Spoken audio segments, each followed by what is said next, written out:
بسم اللہ الرحمن الرحیم۔ السلام علیکم۔ ابرار رشید آپ کی خدمت میں حاضر۔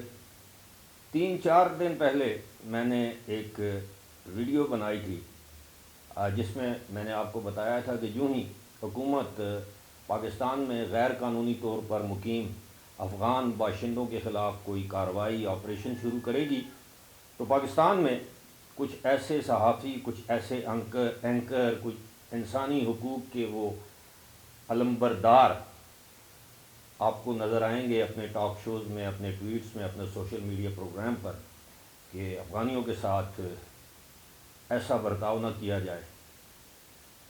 یہ معاملہ آپ کے ساتھ شیئر کریں گے کہ یہ بات کس حد تک آگے چلی گئی ہے اور مزید آگے کس حد تک جائے گی، یعنی افغانیوں کے خلاف جو آپریشن ہے، غیر قانونی افغانیوں کے خلاف۔ لیکن اس سے پہلے ہمیشہ کی طرح آپ سے درخواست کہ اگر ابھی تک آپ نے چینل کو سبسکرائب نہیں کیا تو سبسکرائب کر لیجئے، جو بیل آئیکن ہے اس کو ضرور پریس کیجئے گا تاکہ ویڈیو کا نوٹیفیکیشن بر وقت آپ تک پہنچتا رہے۔ تو بات ہو رہی تھی افغانیوں کی۔ اس وقت پاکستان میں کچھ 13.5 لاکھ کے قریب افغان باشندے موجود ہیں جن کے پاس نہ تو ویزا ہے، نہ پاسپورٹ ہے، نہ پاکستانی کا کوئی شناختی کارڈ ہے۔ کچھ لوگوں کے پاس شناختی کارڈ ہے تو وہ جعلی ہے، اور یہ وہ لوگ ہیں جو کہ زیادہ تر غیر قانونی کاروبار کرتے ہوئے آپ کو نظر آئیں گے، چاہے وہ ڈھابا ہے، چاہے وہ ہوٹل ہے، کوئی ریسٹورنٹ ہے، کوئی اور کام ہے، ٹرانسپورٹ کا کام ہے، یا کوئی 2 نمبر کام ہے۔ ان میں سے زیادہ تر لوگ جو ہیں وہ اسمگلنگ میں انوالوڈ ہیں، جرائم پیشہ لوگ ہیں، اغوا برائے تاوان، بھتہ خوری، یہاں تک کہ دہشت گردی کی کارروائیوں میں ملوث ہیں، اور ان کو تحریک طالبان پاکستان کی جانب سے مکمل پشت پناہی حاصل ہے۔ یہ اپنے آپ کو پختون کہتے ہیں بھی یہ پختون، اس میں کوئی شک نہیں، لیکن یہ نہ صرف پاکستان کی اکانومی پر بوجھ ہے، پاکستان کی معاشرت کے لیے یہ زہر ہے، پاکستان کی معیشت کے لیے یہ خطرناک لوگ ہیں۔ لیکن اس کے باوجود وہ لوگ جن کے دل میں اب بھی افغانیوں کا درد ہے، یہ وہ افغانی ہیں جو 40 سال سے ہم نے سنبھالے ہوئے ہیں، اور 40 لاکھ ان کی تعداد بتائی جاتی ہے۔ 44 لاکھ میں سے 13.5 لاکھ غیر قانونی طور پر پاکستان میں مقیم ہیں۔ ماضی میں متعدد مرتبہ اس طرح کی پالیسیز بنائی گئیں، یہاں تک کہ UNHCR، United nations high commissioner for refugees, انہوں نے $400 فی افغان فیملی کو دیے کہ آپ افغانستان چلے جائیں، آپ کو $400 دیے جائیں گے۔ $400 بھی دیے گئے، افغان فیملیز افغانستان میں شفٹ ہوئیں، اس کے بعد دوبارہ پاکستان میں آ گئی۔ بارڈر کنٹرول آپ کو پتہ ہے کس کے پاس ہے، لیکن اس کے باوجود بارڈر کراس کیا جاتا تھا، یہ کہا جاتا تھا کہ جناب بہت بڑا 1600 میل لمبا، پتہ نہیں 2200 کلومیٹر طویل یہ بارڈر ہے، اس پورے بارڈر کو مین نہیں کیا جا سکتا، اس کی نگرانی نہیں کی جا سکتی۔ پھر اس کے بعد بارڈر پر خاردار تار لگائی گئی، فینسنگ کی گئی، اربوں روپیہ اس پر خرچ کیا گیا۔ اس کے باوجود پتہ نہیں وہ فینسنگ ناقص تھی، یا اس کی حفاظت نہیں کی جا سکی، یا اس کی تعمیر میں کوئی 2 نمبری ہوئی۔ تو افغانیوں کی آمد و رفت کا یہ سلسلہ، اسمگلنگ کا یہ سلسلہ جاری رہا۔ اب افغانستان کو پاکستان نے ایک انٹرنیشنل ٹریٹی کے تحت ایک سہولت دی ہوئی ہے ٹرانزٹ ٹریڈ کی، کیونکہ افغانستان کے پاس سمندر نہیں ہے، لینڈ لاکڈ کنٹری ہے۔ اب یہ عالمی قوانین ہوتے ہیں، جو ملک لینڈ لاکڈ ہوتے ہیں ان کو ایک گزرگاہ دی جاتی ہے، راہداری دی جاتی ہے، ٹرانزٹ ٹریڈ جسے کہتے ہیں، عارضی راہداری آپ کہہ لیں۔ اب ہوتا کیا ہے، اب آپ ذرا سوچئے کہ پورے افغانستان میں کتنی گاڑیاں ہوں گی، ان گاڑیوں کی ضرورت سے 100 گنا زیادہ ٹائر جو ہیں وہ افغانستان امپورٹ کیے جاتے ہیں، درآمد کیے جاتے ہیں۔ پورے افغانستان میں ہمیں معلوم ہے کہ ہمارے افغانی بھائی وہ گرین ٹی پیتے ہیں، یعنی سبز چائے پیتے ہیں، لیکن پورے افغانستان میں چائے کی پتی، جسے ہم بلیک ٹی کہتے ہیں، کالی چائے کی پتی، افغانستان دنیا کا 5واں بڑا ملک ہے کالی چائے کی پتی امپورٹ کرنے والا۔ ذرا یہیں رک جائیے۔ اور یہ چائے کی پتی جب آپ پشاور جاتے ہیں، آپ کارخانوں جاتے ہیں، یعنی اس سائڈ پہ، تو آپ کو پاکستان کے تمام شہروں سے ارزاں سستی چائے کی پتی وہاں پر دستیاب ہوتی ہے، ملتی ہے. اس کی کیا وجہ ہے کہ وہ اسمگل ہو کے پاکستان آ جاتی ہے، پاکستان سے افغانستان جاتی ہی نہیں. اس کے علاوہ اب آپ ذرا یہ بھی سوچئے کہ پاکستان کے برابر چھالیہ افغانستان درآمد کی جاتی ہے. چھالیہ جو کہ پان میں استعمال ہوتی ہے، ہمارے افغان بھائی کے ادھر پان کھاتے ہیں، وہ تو زیادہ سے زیادہ سگریٹ اور زیادہ نسوار استعمال کرتے ہیں. اچھا، اس کے علاوہ آپ دیکھیے deep freezer, air conditioners, luxury گاڑیاں، یہ افغانستان جاتی ہی نہیں. اور اس کا نقصان کسے ہو رہا ہے؟ ہر سال تقریباً 200 ارب روپے کا نقصان پاکستانی معیشت کو ہو رہا ہے صرف افغانستان اسمگلنگ کی وجہ سے. اس میں صرف کوئی ایک ادارہ، کوئی ایک ڈپارٹمنٹ انوالو نہیں ہے، پوری ایک چین ہے.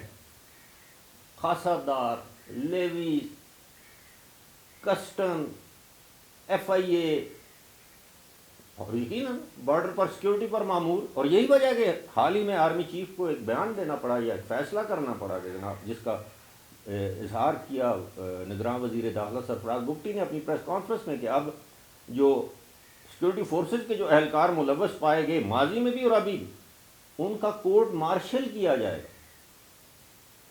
تو یہ پہلی مرتبہ ہو رہا ہے.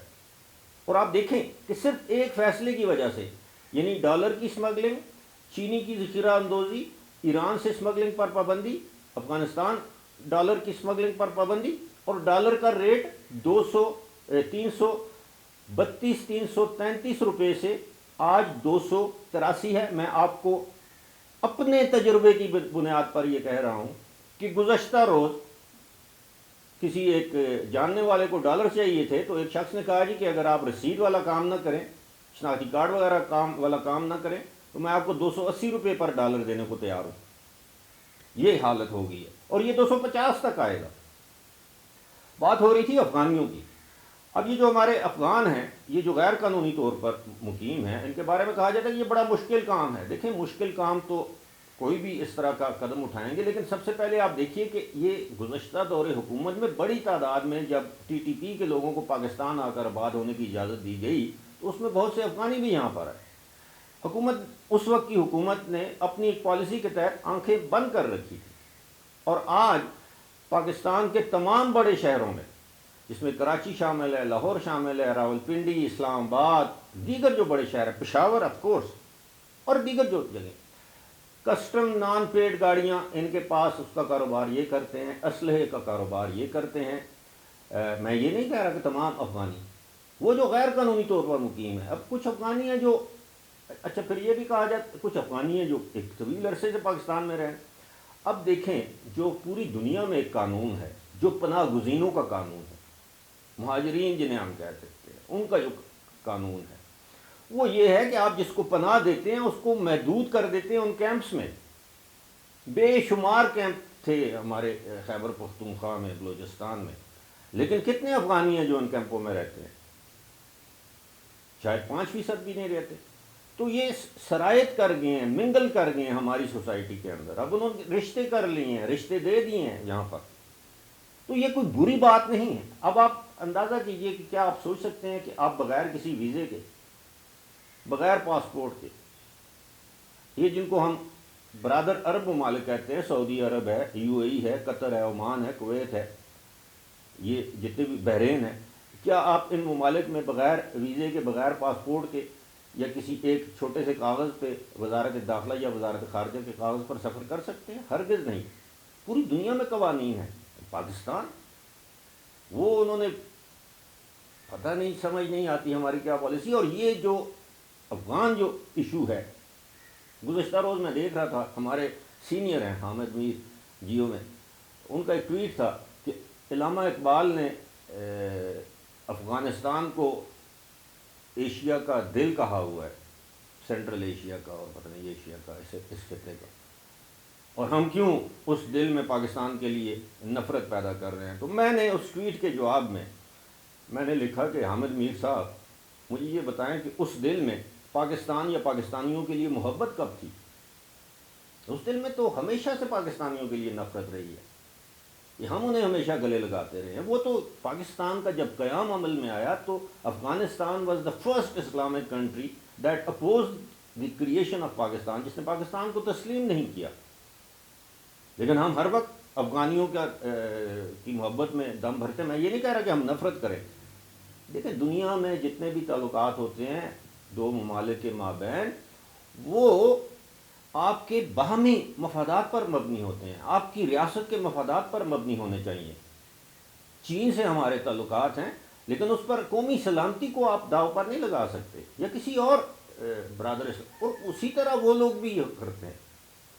اب چین کا کون سا ایسا ملک ہے جس کے ساتھ تعلقات نہیں ہیں؟ لیکن یا پاکستان کے چین کے ساتھ بھی تعلقات ہیں، امریکہ کے ساتھ بھی اتار چڑھاؤ آتا رہتا ہے. لیکن کیا چین بھارت کے ساتھ تجارت نہیں کرتا؟ جنگیں بھی ہوتی ہیں چین کی سرحدوں پر، ان کی آپس میں جھڑپیں جاری رہتی ہیں، لیکن بھارت کے ساتھ تجارت بھی کرتا ہے. تو کیا چین ان ممالک کے ساتھ تجارت نہیں کرتا یا اس کے تعلقات نہیں جن کے ساتھ پاکستان کے تعلقات اچھے نہیں ہیں؟ اسی طرح یہ دنیا ڈپلومیسی نام ہی اس کا ہے. لیکن اب جنرل ضیاء کے دور میں یہ جو ساری برائی کی جڑ ہے وہاں سے یہ شروع ہوا، سارا کام آج دن تک جاری ہے. لوگ یہی کہتے ہیں نا کہ جنرل ضیاء کے دور میں پاکستان کو 2 تحفے ملے، کلاشنکوف اور ہیروئن، اور صحیح کہتے ہیں. اس وقت ہم نے افغان جہاد کے نام پر، ان کے نام پر، ان افغانیوں کے نام پر ہم نے امداد لی. وہ خیر ایک لمبی کہانی ہے، اور طرف بات چلی جائے گی. لیکن بات یہ ہے کہ اگر ابھی تک میری اطلاعات کے مطابق کوئی 12 سے 13 ہزار افغانیوں کو افغانی رضاکارانہ طور پر افغانستان جا چکے. لیکن اگر یہ 13 لاکھ میں سے 3 لاکھ بھی واپس چلے جاتے ہیں تو اس کا بھی پاکستان کو فائدہ ہوگا. اور دوسری بات یہ ہے، اب پاکستان نے نیگیٹو لسٹ بنا لی ہے کہ یہ چیزیں افغانستان اگر درآمد کرے گا تو اس کے لیے ان کو پاکستان آ کر پاکستان میں ڈالرز خرید کر ڈالرز میں ایل سی کھولنا پڑے گی تاکہ پاکستان کو بھی فائدہ ہو. اپنے ڈالر ساتھ لائیں، ایسا نہ ہو کہ یہاں سے ڈالر نہیں، یہ اپنے ڈالرز وہاں سے لائیں، یہاں آئیں بینک میں ڈالر جمع کروائیں اور اس کے بعد ایل سی کھولیں، اپنی چیزیں امپورٹ کریں. دیکھیں یہ ایسی چیزیں ہیں جن پر ہم نے آنکھیں بند کر رکھی تھی ماضی میں. کوئی بھی وجہ ہو، وجوہات ہوں، ہم تو ایک طائرانہ جسے کہتے ہیں ایک سطحی بات کر سکتے ہیں. کیا پتہ اندرونی حالات کیا تھے، کیا مجبوریاں تھیں بھی کہ نہیں، لیکن ایک پالیسی تھی نا. ابھی آپ دیکھیں نا افغان کمشنریٹ چل رہا ہے، اور میں خود جانتا ہوں اب اس میں جو ایریا سپروائزر تھے انہوں نے کروڑوں کی جائیدادیں بنائی. میں 80s اور 90s کی میں بات کر رہا ہوں. یہ افغانیوں کے نام پر ان کے خیمے بیچ دیے، ان کے کولر مارکیٹ میں ابھی تک ملتے ہیں، ان کی جو بھی ان کی. تو اب دنیا بھی اب امداد نہیں دیتی. یا تو پھر یہ ہے اگر دنیا کو تکلیف ہوتی ہے کہ جی ہم افغانیوں کے ساتھ یہ سلوک کر رہے ہیں غیر قانونی افغانیوں کے ساتھ، تو ہم ان سے کہیں کہ جناب آپ ان کو آدھے آپ بانٹ لیں، ان کو آپ پناہ دے دیں اگر یہ افغانستان نہیں جانا چاہتے. لیکن اگر پاکستان میں رہنا چاہتے ہیں ان کو کیمپوں میں محدود کریں. یہ جو یونائٹڈ نیشنز کا ہائی کمشنر فار ریفیوجیز جو ادارہ ہے وہ ان کو امداد دے، لیکن یہ پاکستانی معیشت پر بوجھ نہ بنے.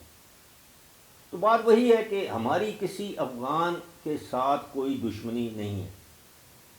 ہماری ہمدردیاں، ہماری محبت پاکستان کے ساتھ ہے اور انکنڈیشنل ہے. کیا وجہ ہے کہ آج پاکستان دنیا میں ترقی پذیر ممالک میں سب سے نچلی سطح پر ہے.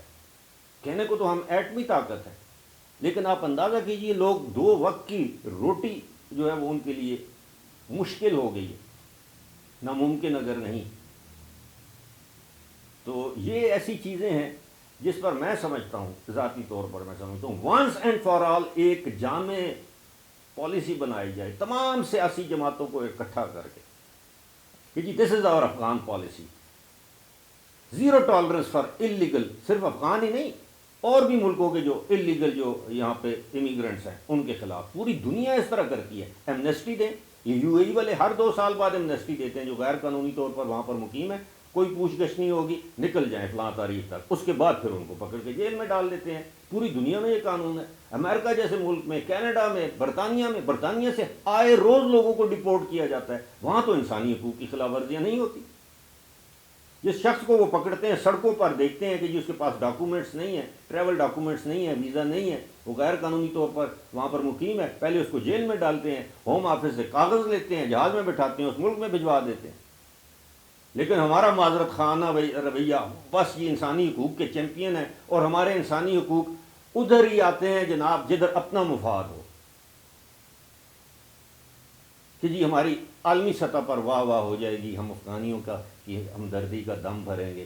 اور بھائی ہم افغانیوں کے خلاف نہیں ہیں، ہم ہر اس غیر قانونی شخص کے خلاف ہیں جو پاکستان میں غیر قانونی طور پر قیام پذیر ہے، جو پاکستان میں جرائم ہونے والے جرائم میں ملوث ہے، جو اغوا، ریپ، ڈکیتی، قتل، دہشت گردی، خودکش حملے، سمگلنگ، ان چیزوں میں انوالوڈ ہے، ہم اس کے خلاف ہیں اور یہ بات ہم کرتے رہیں گے۔ بہرحال کچھ تھوڑا سا جذباتی ہو گیا، فی الحال مجھے دیجیے اجازت، خدا حافظ۔